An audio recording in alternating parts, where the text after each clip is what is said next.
We are trying to fix the stomach-full people right now. The moment your intelligence is working against you, no God in the universe is going to help you and can help you. Now, when a man is hungry, if you try to tell him, your intellect is the source of your problem, it's obscene. The population I work with that are in the verge of homelessness or they're addicts, if I tell them that it is your intellect and it's your perception and this doesn't exist, they will laugh at me because it definitely exists. Because it's the dumbest thing to say.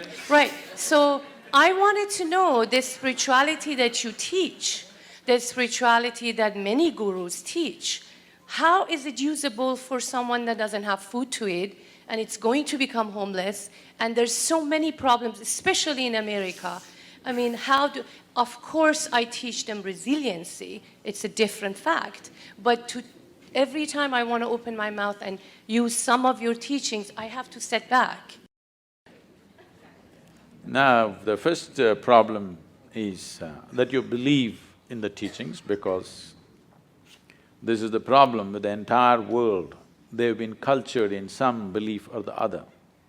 This is what is significant about what is referred to as Sanatana Dharma or what is referred to as the Indian way of looking at things is, this is not a land of belief systems, this is a land of seekers. Never ever were anybody encouraged to believe anything.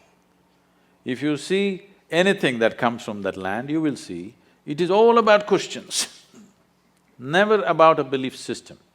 If you enter an Indian home, in the same house, 5 different people are worshipping 25 different gods and goddesses. They're still not made up their minds, which is… and they have no problem, they'll never fight about it because it's a land of seeking. So, first mistake you make is you believe what I say. I am constantly reminding you, don't believe a goddamn thing that anybody says. But don't be foolish enough to disbelieve it either. All you have to do is experiment with it. Does it work or doesn't work? If it works, you keep it, otherwise rubbish it, what's the problem? Now, about somebody being hungry, somebody being homeless, somebody being in a war zones, all kinds of horrible things are happening on the planet. I am not ignorant of it. Anyway, you said living in a temple.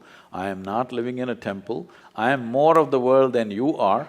Every day, I want you to understand, I am running a volunteer organization with over 4,000 full-time volunteers and over 3 million part-time volunteers doing variety of work, huge projects, over a dozen businesses and the spiritual movement, okay? Now, I want you to understand, more things are going wrong with my life on a daily basis than anybody's life. Now, when a man is hungry, if you try to tell him, your intellect is the source of your problem, it's obscene. It's obscene, it's nothing short of that. I never spoke to hungry people and said, your intellect is the source of the problem. I'm talking to people who are bulging in so many ways. In their head and in their body, they're bulging. I'm only talking to that segment of the population. Those who are not fed well, I'm doing social projects with them with nourishment, education, health, all for free. Will I ever go and talk to a starved man in an Indian village and tell him, your intellect is the basis of all your problems? What makes you think that I'm that stupid? Do I look like that? So you also don't do that. This is for you. You need to understand this. There are 1,000,000 problems on the planet. All these 1,000,000 problems are essentially because those who are reasonably well have never cared to reach out and do what needs to be done in the world. In many ways, they're making sure those people don't get it. Yes. In the year 2012, we have produced enough food for 18.2 billion people. We had only 6.6 billion people in that year. But still, 50% of the population is malnourished and hardly eaten anything. This is not because there is no food, this is because you and me have not cared, isn't it? So, is it true? Is it true nobody stabbed you in the last 25 years? Yes. But is it also true you're suffering various things of tension, stress, anxiety, this, that? Is it a product of your mind or somebody else poking you from outside? It is your reaction to the existential situation outside. Instead of doing what is needed, what you see is when you see something wrong happening or when you see some suffering or something comes your way, you decide to poke yourself. This is about incapacitating yourself. Instead of seeing when there is a problem, you need empowerment, not incapacitating yourself, isn't it? I'm talking about empowering you so that your damn intelligence functions for you, not against you. The moment your intelligence is working against you, no God in the universe is going to help you and can help you.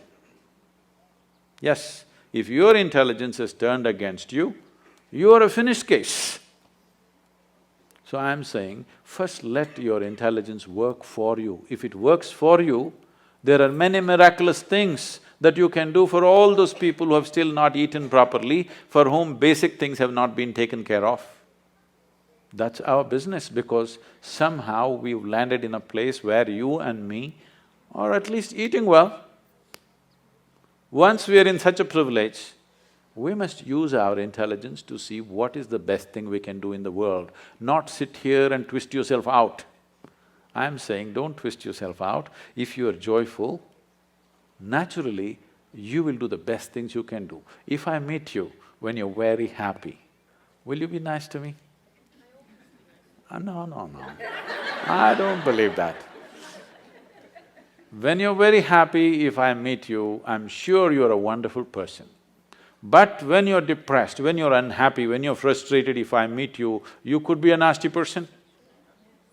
This is true with every human being, isn't it? So the first and foremost work that any human being has to do is that you make this into a pleasant piece of life, so that you naturally exude this pleasantness in every possible way. If this is feeling unpleasant and you tell this one to be pleasant, is it going to work?